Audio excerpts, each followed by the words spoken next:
No surprise, right? Throughout Egypt's history, every time the military dictatorship has pushed its thumb on the Muslim Brotherhood, there has been a reaction of violence, whether or not that's the assassination of Anwar al-Sadat or in the 1980s. They have always responded. The harder the thumb pushes, the more likelihood of violence. Is that incorrect? That's absolutely correct. That's why we've been saying since the coup happened, and remember, we were among the few who would say at the very beginning, this is a coup. Let's call it what it is. This is ousting the elected government with a new government.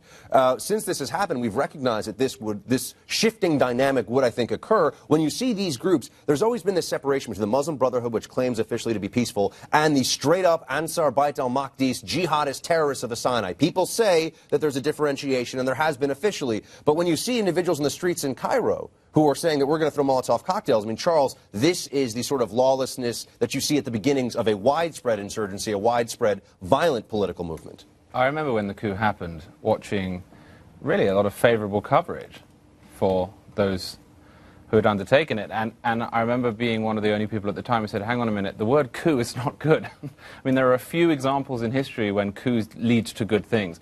Almost always, revolutions and coups do not. So it really shouldn't be a surprise. You hate to bring in the Leviathan example, but sometimes you do actually need power to stop these people. When you pull up a rock and they come out, you need to crush them. But what is the better historical example, Buck? Is it going to be Egypt's own history, where the military dictatorship has actually been able to control these uprisings, that these types of incidents have been something the dictatorship has responded strongly and efficiently to? Or is it going to be Syria? Is it going to be the Arab Spring? Is it going to be Tunisia? That is the precipice upon which the Egyptian people find themselves right now. What's going to be the answer to that question? And I think that's what we're trying to take a look at when you see these most recent events. These are far beyond what people, I think, had been willing to expect from the opposition for some time. We can show you what the government's doing, for example. 16,687 political detainees have been sent to Egypt's prisons. This is from a human rights group that NPR has quoted.